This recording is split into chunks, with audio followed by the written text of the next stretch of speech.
Good evening, everyone. Thank you so much for joining us. My name is Anna, and I'm the Education Curator at the Robert C. Williams Museum of Papermaking. And we're very excited to have Alexandra Soteriou here with us tonight for her lecture on the heritage of Indian papermaking. For those of you who are not familiar with the museum, I want to give you a little bit of basic information about us. We are located in Atlanta, Georgia, on the Georgia Institute of Technology's campus, and we are housed within a building on campus called the Renewable Bioproducts Institute. The mission of the museum is to collect, preserve, increase, and disseminate knowledge about papermaking in the past, present, and future. And so within the museum, we have 4 permanent exhibit spaces and 2 changing exhibit spaces where we have about 3 exhibitions that switch out. Well, we have 3 exhibitions total throughout the year that switch out every few months or so. They follow the semester of our college students. We have 1 classroom for our education programming, and we offer programs from ages K through adult. So we see a wide range of ages through here, and we love working with everyone. We have approximately 100,000 artifacts in our collection and over 10,000 books in our collection. So here I'm going to introduce Miss Soteriou just a little bit. And Miss Soteriou, after receiving a Fulbright Award in 1985, began over 3 decades of work in India documenting papermaking heritage and working to revive the traditional craft. Prior to that, she held formal apprenticeships at the Center for the Book Arts and in papermaking with Douglas Howell. She trained in bookbinding and restoration, ran her own pepper mill and bindery, wrote about paper, lectured and exhibited internationally, and helped set up papermaking projects in various countries. Many of her efforts centered on enabling village artisans to find ways to continue to make paper and support themselves in current market conditions. She worked in many village-centered projects through UNIDO, Aid to the Artisans, and USAID, and spent decades working with papermakers in India, Pakistan, Nepal, Uzbekistan, and Thailand. Her award-winning book, Gift of Conquerors, Hand Papermaking in India, is recognized as a scholarly resource on the subject. Her archive of Indian papermaking images resides with the University of Iowa Center for the Book, and a selection of digital images can be accessed. And we'll put that hyperlink up there in the chat. And so before I hand over things to Ms. Soteriou this evening completely, I do want to just let everyone know Ms. Soteriou will be speaking for about 45 minutes, and then we'll have about a 15-minute Q&A at the end, 10 to 15 minutes, depending on how things go. All right, so that is it for my introduction, and I'm going to go ahead and stop sharing my screen. And Ms. Soteriou, we look forward to hearing what you're going to say tonight. Great. Just checking you can hear me, right? Absolutely. Okay, super. So starting out, I do have to thank the Fulbright scholarship that got me to India to begin with. I was a paper maker, living from the work in my paper mill and creating artworks. And this grant to India changed my perspective and my life's direction. So my interest in the paper making was really in the old historic, not in the modern. So the goal of my journey was to find out the history of paper making in India. And so I'm starting with a visual that will give you from an old manuscript. It's out of the India Office Library, that shows the way the old method of paper making took place in India. And everyone said this doesn't exist any longer. So I looked at these documents, and after a lot of work was able to find quite a bit that related to this very old way of making paper. So here on this manuscript image, you see a wooden stomper, and under it is a bowl of pulp, and the stomper would be pounding the pulp. And here you see two men with a cloth, and that pulp would be in that cloth, and they're putting water in to clean the pulp.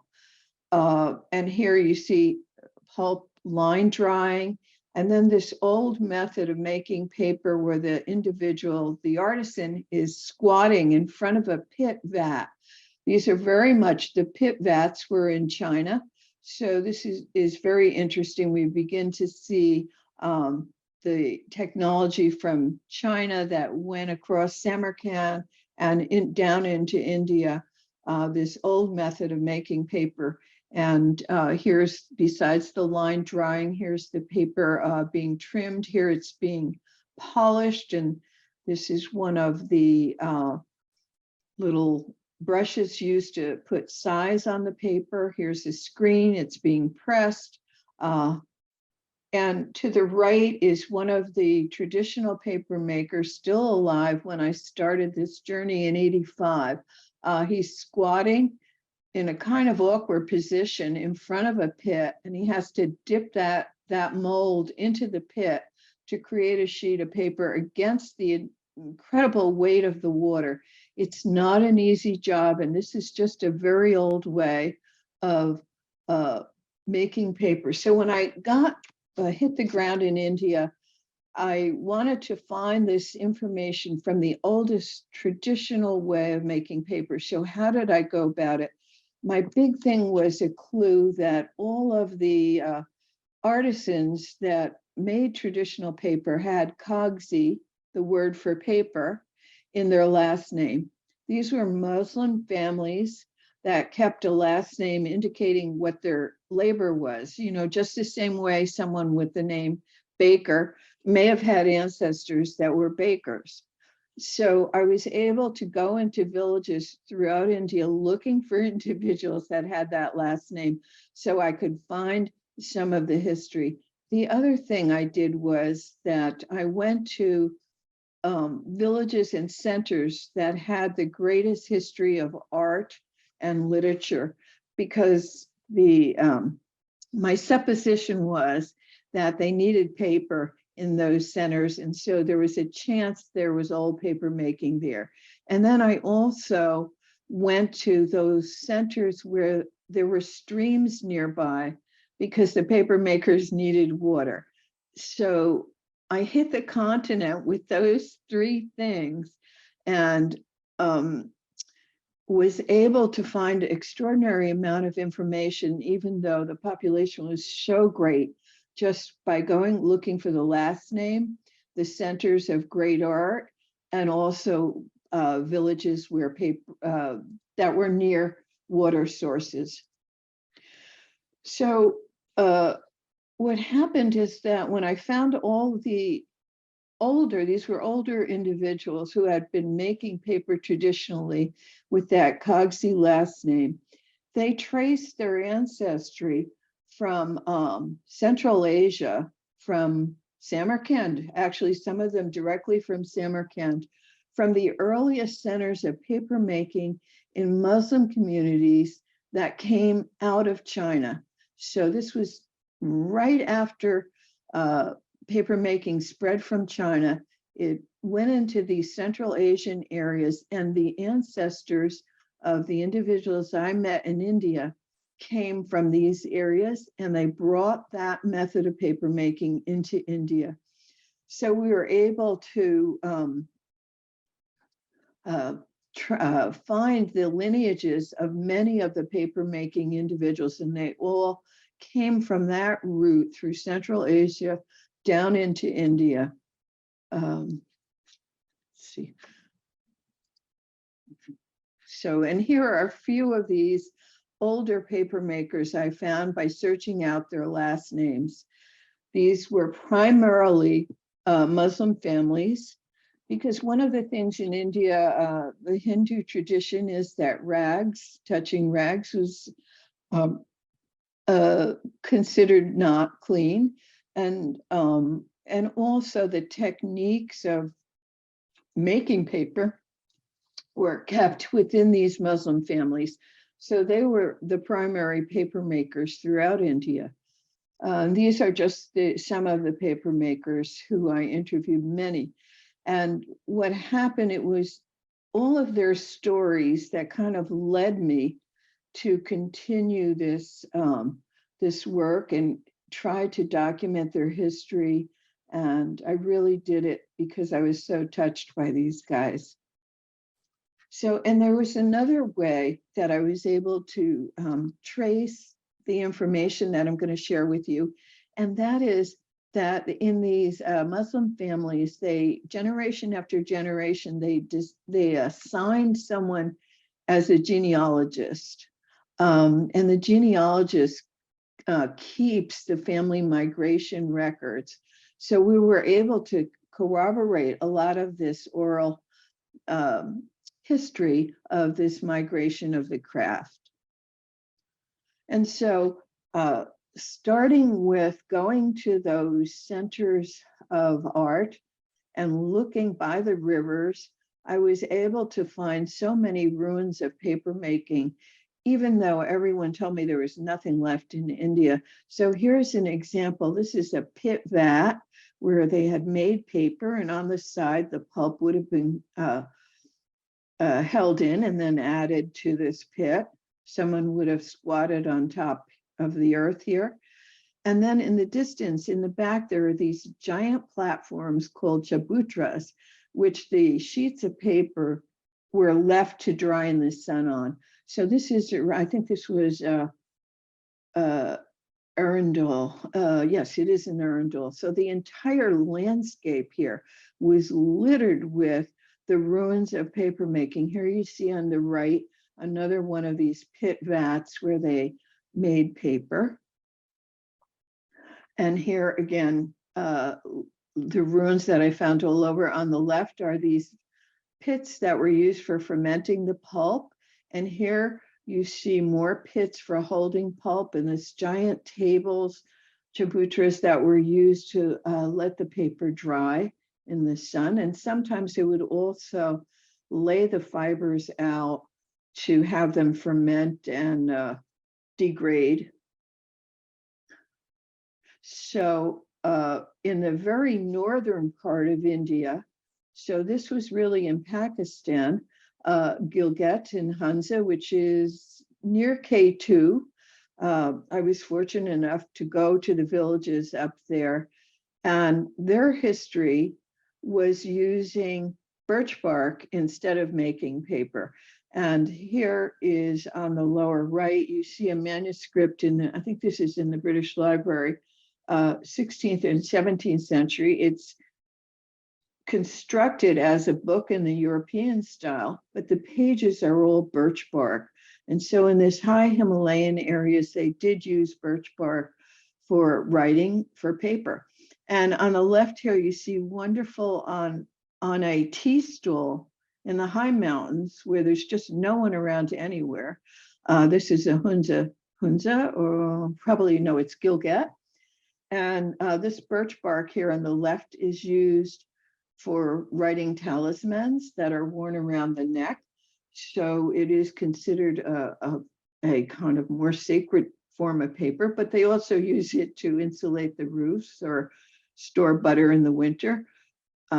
But they still collect these scrolls. And then so in Heartland, India, there were different kinds of fibers that were used for paper making. So a lot of them were the bast fibers that were from flax, jute, or hemp. And you see outside an old paper making facility, the fibers, the drying, the plants are drying so that the outside chaff will be removed, and the inner fiber looks almost like thread and string. It's very, very strong. This is, you can see this paper maker's hands showing the fiber. And then on the right here is a villager carrying hemp and jute, which is used for traditional paper making in India. As well, they used rags. And so here are two women with a very, to me, a kind of difficult way of cutting the rags. It kind of gives me the shivers. They're squatting over a platform with a blade, an upright blade. Either side, this woman has a blade here too. And then they rub the paper across this blade, this upright blade, not the paper, the cotton rags or the linen rags to break them up. This is the most traditional way of cutting cloth that was used in India. I don't see this anymore. These were from the early times I went in the 80s, that they were still some people doing this, but that was the old way. So, and just looking at the difference that fibers make, on the left is a sheet of paper that was beaten very lightly, and you can see the plant fibers are very visible. So it's just been lightly beaten, and it's a kind of rough looking paper. And then on the right, you see this beautiful, shiny, crisp, almost translucent paper, made by the same kinds of plants, but beaten very, very long time. So it becomes almost translucent and then polished at great length. So the variety and quality of paper in India, from this very rough, fibrous paper to the extraordinary, beautiful polished paper, is all part of the historic legacy that we have. So preparing the pulp in India, the old way was that an individual would foot operate the lever of this stomper. And in the pit is a bunch of pulp, whether it's plant or cloth, and the individual sitting there, not a job I would envy, moves the pulp under the stomper to break it. And these guys are foot operating or pulling a pulley to operate these stompers. This is 1800s in India. And then on the right is a stomper, paper mill stomper that I found in the Farragana Valley near Samarkand. And this was an operating paper mill. And the water wheel would turn the stompers, and the pulp would be made that way. And so I found all over India these papermaking villages that were in ruin, these stones that had the little holes in them that would hold the center of the stomper. And this just showed that the vats and the area had been used a long time ago for paper making. This is a just put together as a modern version to demonstrate in one of the villages, Khadi Village Industries, where there's a foot operated stomper. And here are the mounds of pulp that have been pounded. And so the other way, of course, later on, the Hollander beater came into India, and that was used to prepare cloth pulp, but this was very Western. It had nothing to do with the traditional Indian paper making. But the thing that I found that was really kind of interesting, you know, in India, everything is recycled. Nothing goes to waste. And so there was a tremendous history of recycling that went back long, long, long ago. So here in these mills that, these village units that were definitely 1800s, you see these raised patterns on the floors.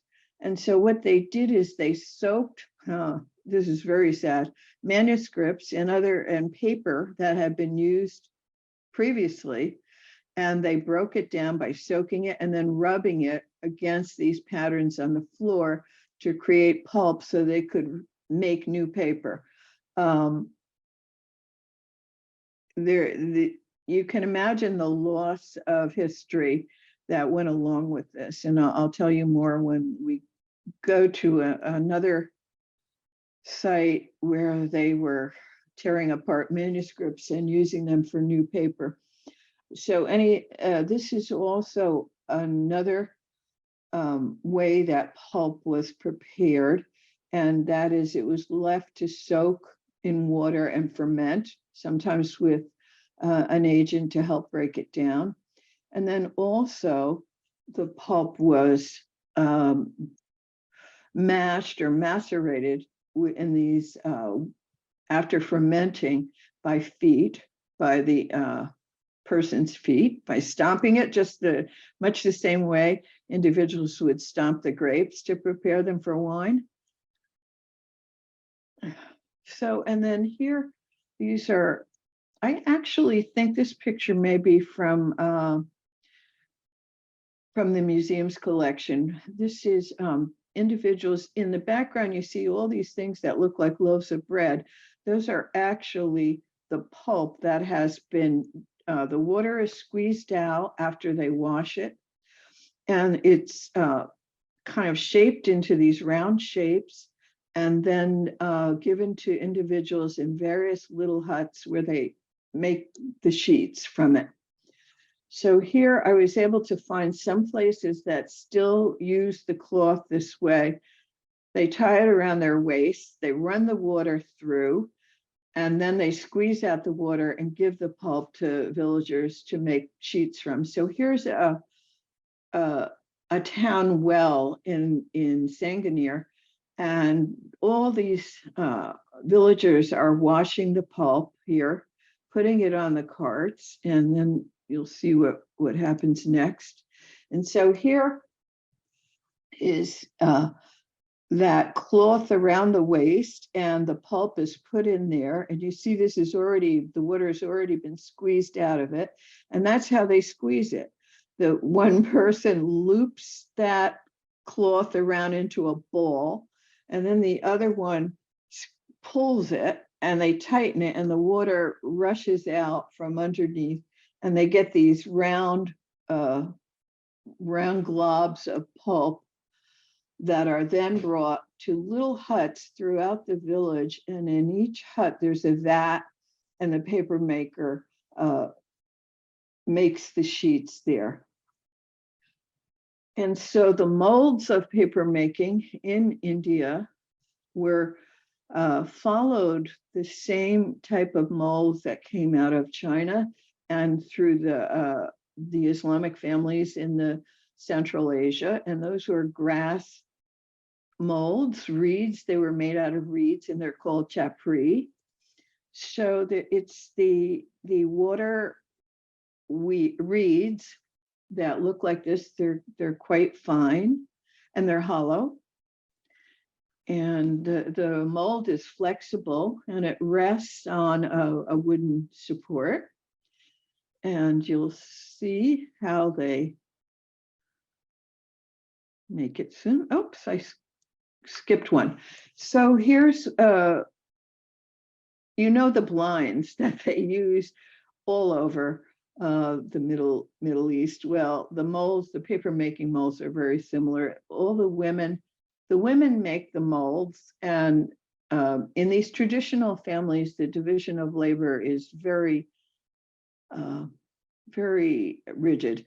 The women make the molds, they cut the paper, and they polish the paper, and the men do the sheet forming. So here you see just the same way you would have a woven, something woven. The women are taking the reeds and knitting them together with threads. They used to use horsehair. We were told, I never saw that. And then these are terracotta weights that help keep a uniform, keep the threads uniform. Okay, all right. So what's pretty extraordinary about these molds, they're really, the chapris, they're really made so beautifully.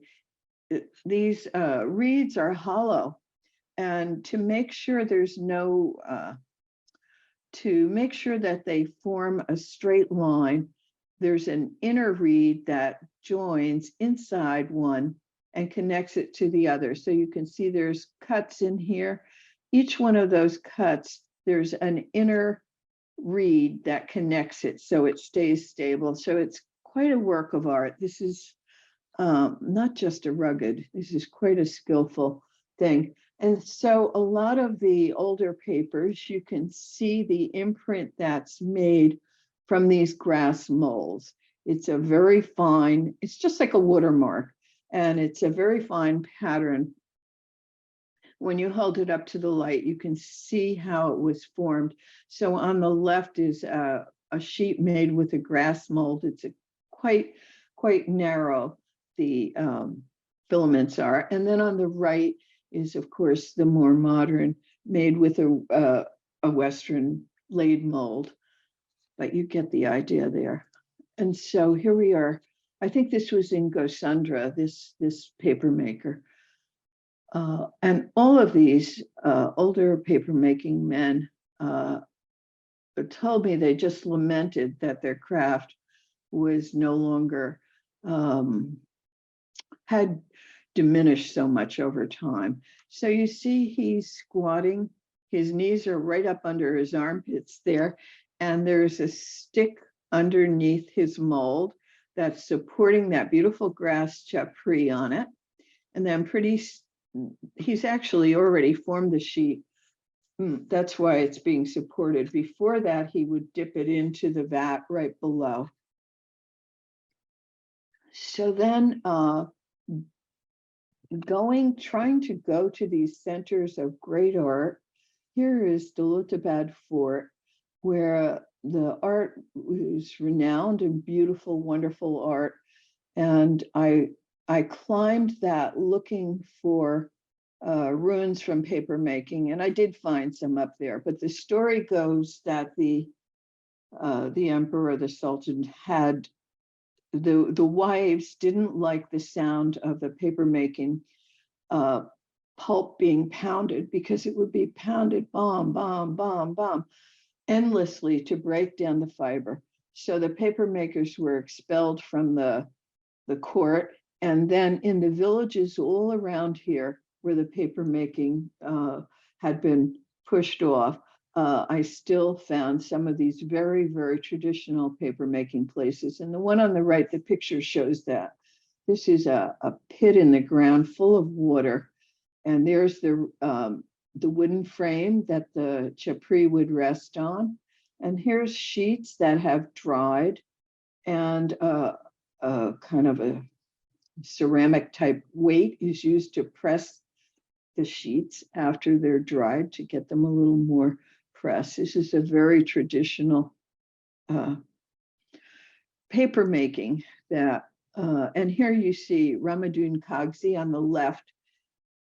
By the different villages, they had a different way of squatting or standing in a pit, and it seemed to be kind of a local preference. But here, Ramadin, who is one of the really good old paper makers, standing in a pit, he's actually got one leg up. It's kind of awkward. He's stirring the vat so that the fibers are nicely organized, and he'll be forming a sheet soon. And then on the right is a guy in Sanganer who, instead of sitting in a pit, he's squatting in front of the pit vat full of water, and the mold is floating there, and he'll form a sheet and then release it onto a piece of cloth. And you see this post right behind him, which is just a stack of all the sheets that this paper maker has made in less than a day. So this paper maker, this is, he could probably make close to 1,000 sheets a day. They are very, very fast, these skilled, the older traditional. And this was one thing I saw only in one place, was also very old way of doing things. And this is a difficult photograph because there's no light in these, no electric in these paper making huts. So in order to get a beautiful array of fibers on the sheet and have all the sheet organized so that everything is uniform, without thick and thin spots, they used a water jug, and they created waves to organize the pulp with a water jug. So these are just really, really old techniques and methods that hadn't been really not seen so much before. So here we are, the old man in Cassandra. He's lifting that heavy mold in front of him. It's quite a large sheet. These are like the 22 by 30 sizes that we're familiar with. He's lifting that, and that's going to be dipped into the vat. He's the one squatting. And at the right, we have Ramadine again standing in that pit, and he's doing the same thing. He's lifting that mold, and he's going to dip it in to bring up a beautiful fresh sheet with the fibers. And so here you see Ramadine again, and I don't know if you can see it, but there. So this is one of the secrets of the great old paper that was used in manuscripts in the highest quality strong paper that was kind of legendary. It was called do pani kagaz, and that meant to dip paper.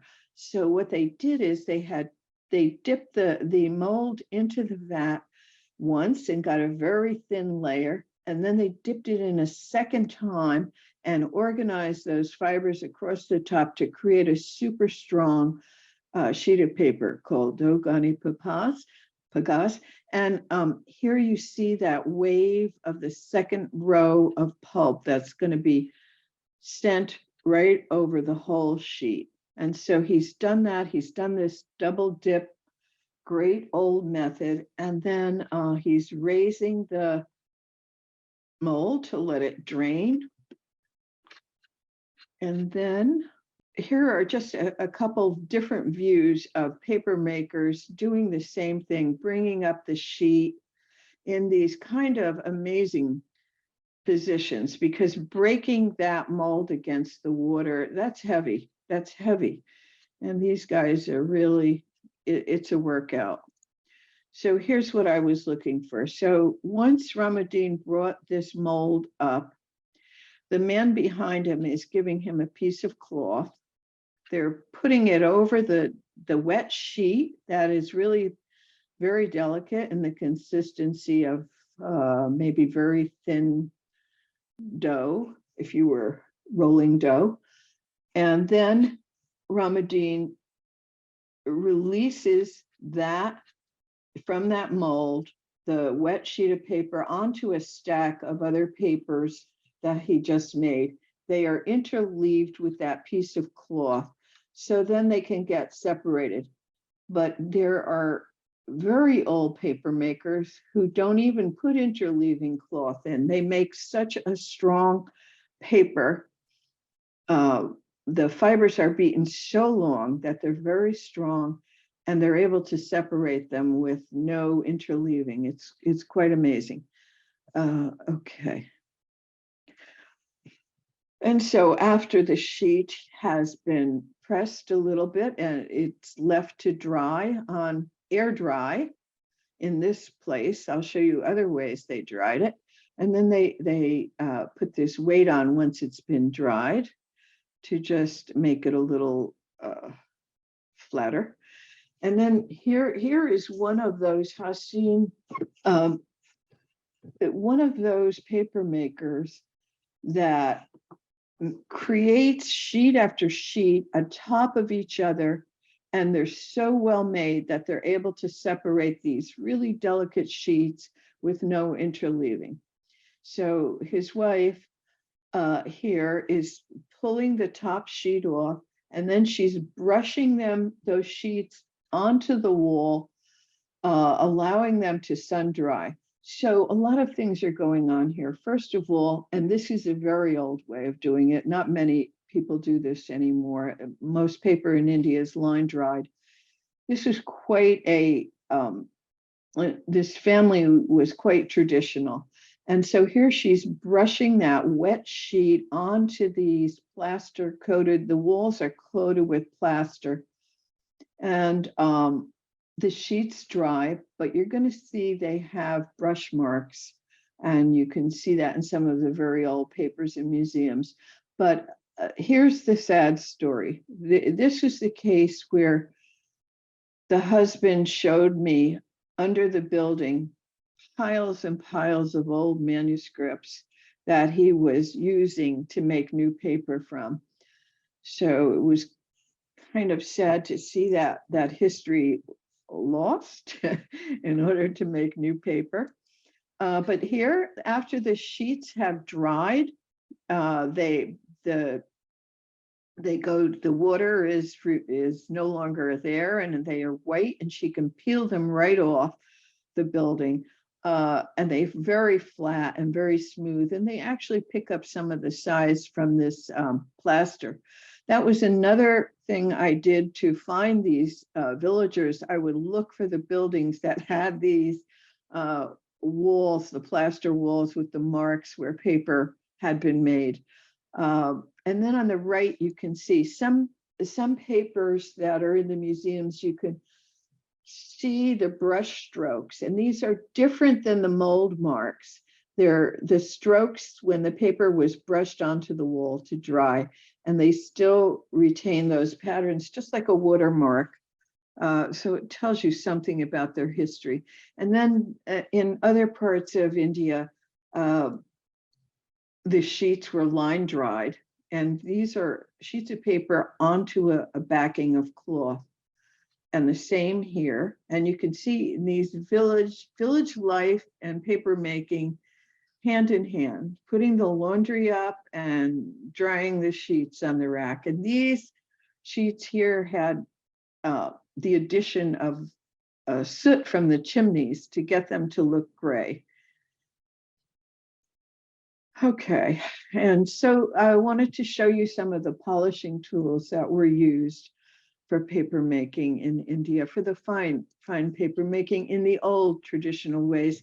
And these were beautiful tools that I discovered in that some of the old paper makers still had. This one on the left is ivory, and then the agate stones. And how they polish the paper, they put the sheet on a wooden support, and then they would hand polish them. And that would create a shiny, strong surface. And this woman on the right, who I met in Pakistan, was showing me that her hands were gnarled because she was a polisher for so many years. And that was the woman's job, to polish the paper. Not such a fun job. And then up in between India and the high Himalayas, in northern India, this kind of mixed area, Pakistan border, and there was another kind of paper, and I named it pundit paper because it was a very rough paper that was made for astrological scrolls and primarily for religious or astrological scrolls. And here we are in this forest, Binsar forest. The forester is showing me how flexible the plant is, that they get the strong fibers from for making paper. And this is, okay. So on the left, this is not a paper maker. It's actually a doctor who is showing how the paper was made there, that they had a small hole in the ground and a wooden pulper, and they would pound the pulp and they would spread that on cloth to dry and make paper. And you can see that paper in these scrolls. Here's one of the old astrological scrolls. You can see how rugged it is. The fibers are very, very visible, and it's not at all refined, but it has quite a beauty of its own to it. And so here's the back of a scroll. These are usually highly decorated and painted. Their astrological scrolls had to be made for everyone's birth. So they're quite beautiful. And here is a sample of an astrological chart that was made up in the hills.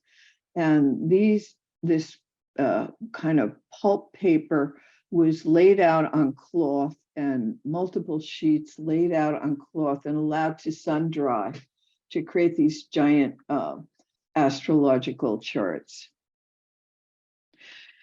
So then going up north more, and so this is where we start to go to more of a Himalayan style of paper making. These are next door to the families, the Muslim families that came down into India from Samarkand and from the northern reaches. But this is a little northeast. This is in Nepal and going northeast closer to China and Tibet, where they used cloth molds and allowed the paper to dry on the cloth molds. And this is, again, the river is an important part of paper making because water is needed. Here you see these many, many sheets drying on their own mold in the sun right alongside the river. So here they're gathering the grasses to make the paper pulp in the Himalayan areas, and they're drying them in the sun, and then they are washing and cleaning them and separating the inner part, and then they're cooking them. So you see this is a mound of cooked pulp here that has been washed and is now being cooked in order to soften it. Here's the raw stuff that's going to get cooked. And here you see the woman with the fun occupation of having to carry the wood for these cooking furnaces up the high mountains. These paper makers really, this was not a lazy occupation. So that Himalayan type paper was pounded after it was cooked to break the fibers down more, and this was hand pounded. So this is a very traditional type of pounding mallet. You can see how soft this pulp is, though. It's kind of squishy. It's kind of almost like a dough, even though the fibers are still long. So, and here, interesting, they are squatting and they're using pit vats. And the woman, so this is not a Muslim area. This is a Nepali area of mixed families, but women are actually making sheets here. And so she's squatting and floating this mold that's made of wooden frame with a backing of cloth. She's organizing her fibers along the top of it with her hands to make it nice and even. And then she's just propping it on a wooden pole so it can dry in the sun. And this was a village. Oh my gosh, I had to get a helicopter, a rescue helicopter, to get up to this village. And this was high in the Nepali mountains. And they were making ice crystal sheets here. So it's so cold that after the sheets are made, the sheets are formed ice crystals all over them as they're drying. The paper maker told me that he has Japanese buyers for this paper that use it for Buddhist manuscripts, that they feel it's particularly clean. This was a freezing place, and how beautiful though, sun drying those sheets. And then another kind of paper that I discovered in this journey, in this search, was over in Pakistan. I went to this old book bindery. I think it was it was in Islamabad. It was one of the other cities in Pakistan. And they showed me this interleaving paper between the manuscript pages. This was an old manuscript. It wasn't plastic. And I was like, what is this? This is so interesting. And so they told me this was a kind of paper that was made in older days for the purpose of preventing the offset of the pigments in the book. But I'll tell you what I learned. It's quite interesting. So it was used, and here's another picture of that. So it was used not only for that, but it was used as a translucent for um, copying art. And they would lay this paper over a miniature painting and prick it with a needle to then make a duplicate and copy. You know, copying art, miniature paintings and art in India was a many century thing. But anyway, what happened is I was able to locate an elder in an old part of Delhi village who knew the formula for this.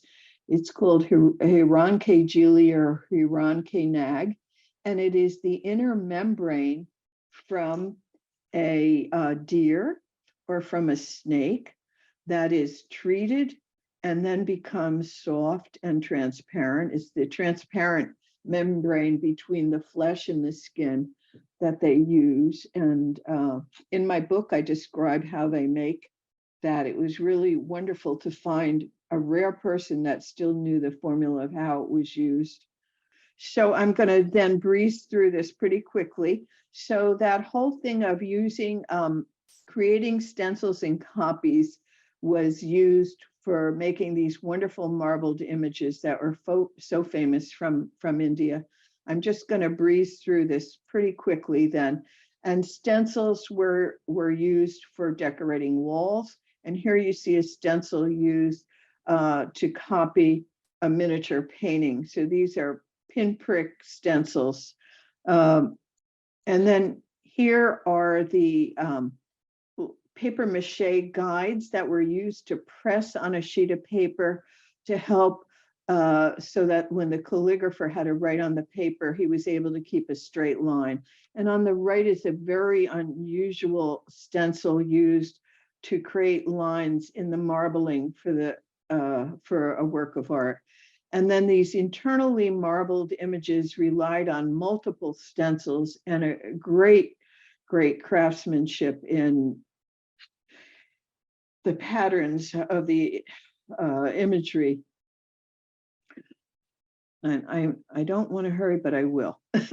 And then I did find how some of the raw materials for marbling were used. And here you have the fenugreek and the pigments, and this is used to close the paper up, the gummer Arabic, and those are the tools of the marbler.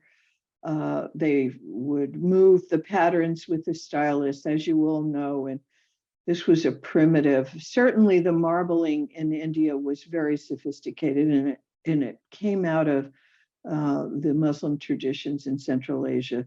But this is an example using thorns for a comb to comb the marbles. And here's one of those internally marbled images that's quite famous. I just want to show you a few manuscript, the beauty of the work on the Indian paper.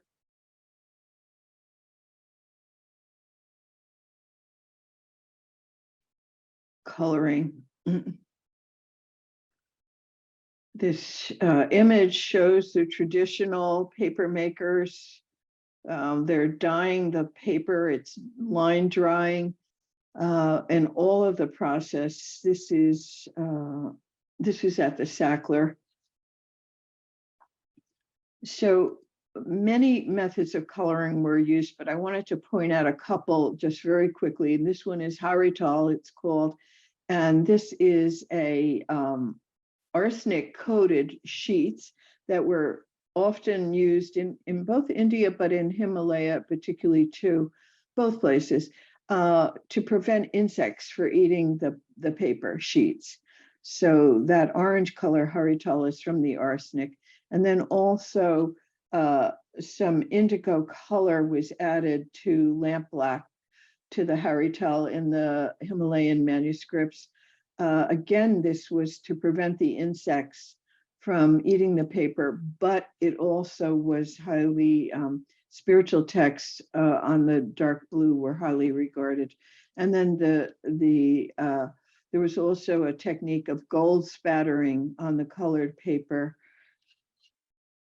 And I have to mention the great work in paper mache that was Kashmir area, these extraordinary layer upon layer upon layer of paper, uh, just beautiful bindings, a lot of these in the Victoria and Albert and Museum. And paper in the Muslim families was also, they were the individuals who made the fireworks in these amazing structures that they put paper around and then put little bits of dynamite in so that they would create fireworks. And this is just getting to the very end. In the paper making villages, the children witnessed what was going on, and you see a youngster with the paper hat and the village paper making behind, and they also of course use the paper for kites.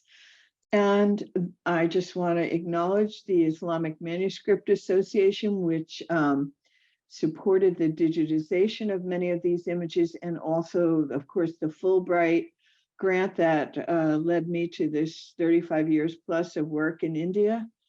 And I'm open for questions, but I'm going to put this cursor back on another image, and I'm open for questions if anybody has any.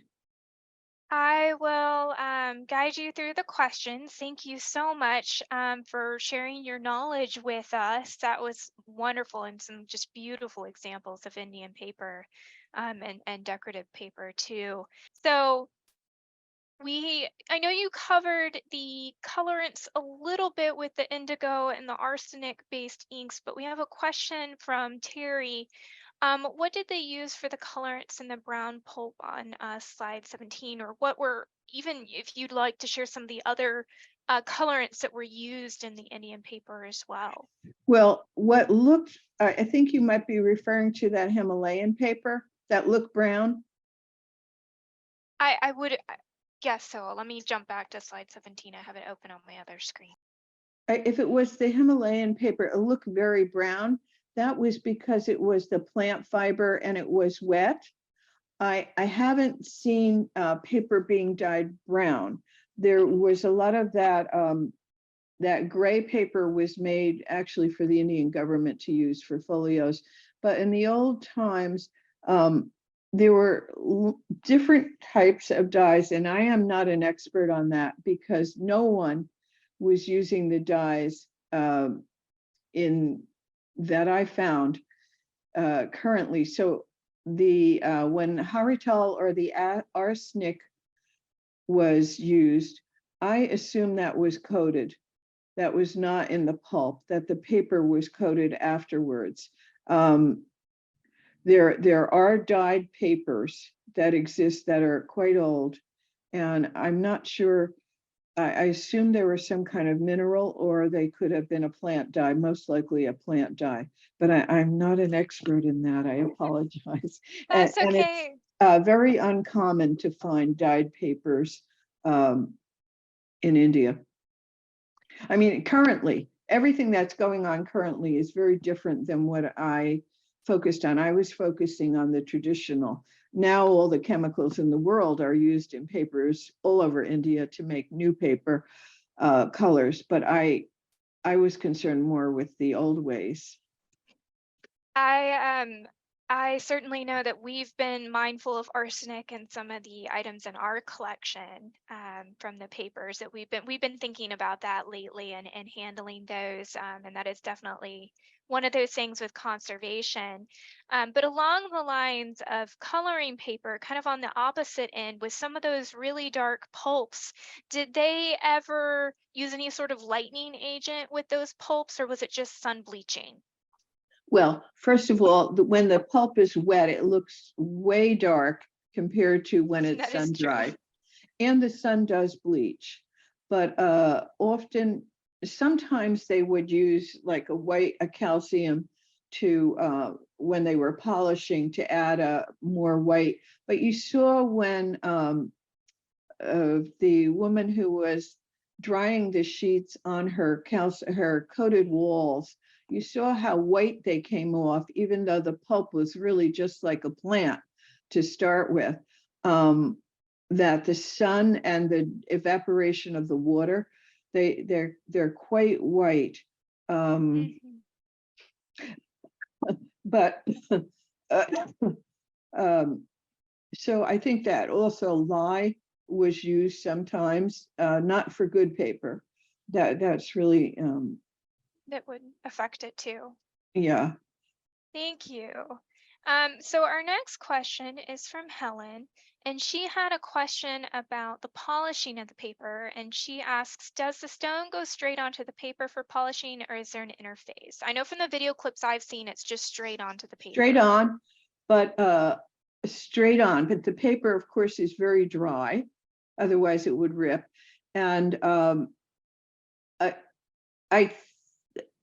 I've heard that sometimes they even used a little powder, some kind of calcium powder, but basically very dry.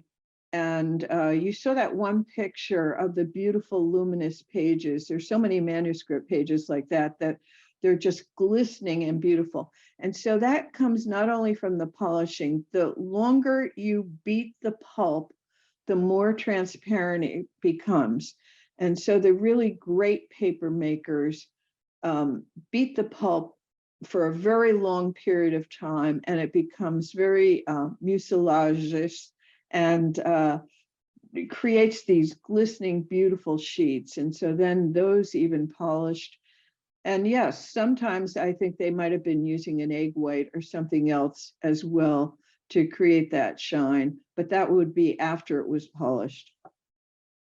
Thank you. And with those highly polished papers, and I know you showed us examples of some that were not as highly polished. I know the highly polished ones were generally used for manuscripts and for more treasured items, but in general, what types of purposes beyond just that did even the everyday paper get used for? Well, the first of all, every child did get an astrological scroll, and the all the ledger journals, accounting books had to be made with handmade paper because they believed that that would last longer. So they used them for journals and accounting, and for sacred, all the sacred manuscripts totally. And then they used them for these kind of fun things, which were the kites, and for paper mache objects. All of these things needed the handmade paper compared to the machine paper. So there are a lot of everyday containers that are made out of paper mache, um, and ceremonial things using paper mache. And actually they made giant deities out of paper mache that were then floated and sometimes lit on fire and sometimes were floated in the waters.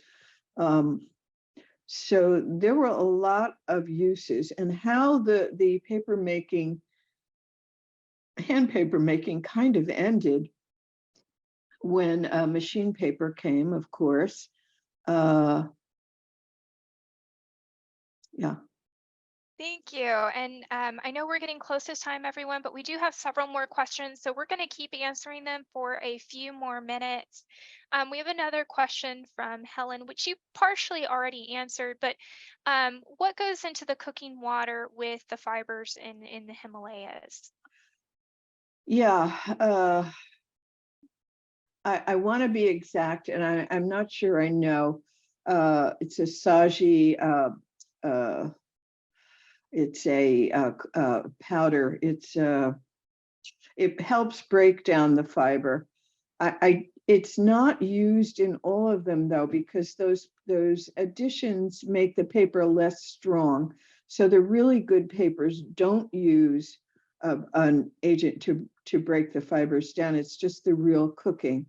But there are, and I don't know the name of it, I'm sorry, the powders that are used, but they should really be avoided. I mean, the finest paper is the paper that's just pure fiber.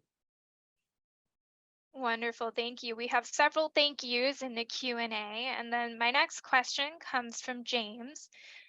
What plants and parts of them are used for formation aids in different South Asian papermaking and Indian papermaking traditions that you've encountered? See, again, the formation aid, I can't give you because the really traditional paper that I experienced and that all the others told me about didn't use a formation Okay. aid. So if the fiber is beaten long enough, it shouldn't need a formation aid. It's the skill of the paper maker to shake the sheet in a way that makes the fibers crosshatch and that are strong. The formation aids that were used in the late 1900s, in the 1900s, they were deleterious on the paper. So I don't know the names, but they're not good, and they wouldn't have been what I considered part of the traditional. There may be information on that I'm not aware of, so I apologize. That's fine. Thank you. I know it is traditionally more in some of the Asian paper making that formation aid is used. Um, so India, that fine paper, just they don't even need that, which is amazing. Our next question comes from Shanti. Do you know if there was historic hand paper making in South India, in Tamil Nadu or Kerala? If I said that correctly. Yeah, it's uh, yes, yes. I don't know Kerala, but because that was the one area I have been to more of India than over in 35 years, most of the country, but not on the southwest, but on the south east, yes. Climate wise, so it depends. Now, for example, Hyderabad was a great Muslim community, and that is where all those great internally marbled images were from. And so obviously paper making there, and paper making, of course, in the more modern days in Pondicherry. But yes, wherever there were Muslim communities, and I'm talking about traditional paper making, there's obviously during Gandhi's days, there was a tremendous movement for Kadi and Village Industries to make paper, and all of those places I went to, and they use Western type making, paper making primarily. They used beaters, and they used and there are many villages now that make paper, that Hindu families are making paper in, as well as the Muslim families, in this modern paper making that's taking place. But yes, there was paper making in the South. And so the very big issue with India's paper making history and legacy is that because of the climate and and nature, the abundance of nature everywhere, insects and other forms of nature, there's very little, the legacy of history of paper is less. So just to give you an example, I was in Pakistan, in one of these Taxila, the Buddhist monastery from like, I think it's 2000 BC. No, it's 1200 BC, something like that. So there are hundreds and hundreds of inkwells in the museums from these dig sites.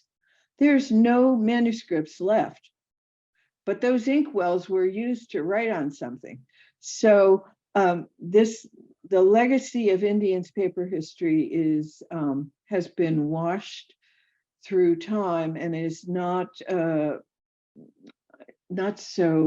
so much has been lost. And Yeah, then when there's I not as see many that physical house where the guy examples. was recycling manuscripts, I was like, oh no. Yeah, that is always tragic to see, history being broken down that way, even though they had their purposes for doing that.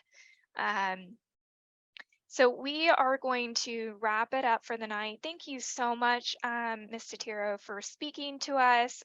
It's been absolutely fabulous in answering everyone's questions. I'm going to go ahead and share my screen. All right, so we are offering this virtual program tonight for free, and if you would be interested in continuing to support free programs like this that we offer through the museum, we ask that you consider donating financial support to the museum, and you can do that through our website, https://mygeorgiatech.gatech.edu /giving papermaking museum. And if you're interested in learning more about what we do, upcoming exhibitions, upcoming workshops, you can find out more information on our various social media platforms and our website, though I personally think our website is the best for finding information, but it's really what tool you prefer to use to find that information. And our website is www.paper.gatech.edu. And our Facebook handle is RCW Paper Museum, Instagram RCW_Paper Museum, Twitter and Pinterest are there as well. This is our last program for our fall season that we will be hosting, and we will have a very full spring program season coming up as well. We don't have any of that up online yet. I'm still finalizing dates with some of our instructors and getting things set in stone. But it's keep an eye on our website. If you go under upcoming programs on www.paper.gatech.edu, that's where you will find all of our upcoming programs. We have just one program for youth coming up, and then that will be it for the for the fall, because we are almost at a new year, which is hard to believe. So thank you again, Ms. Soteriou. Thank you Thank to you. my team, and thank you, of course, everyone for coming tonight. This program would not be happening without all of you. So have a fantastic evening. Good night. Thank you. Bye, everyone.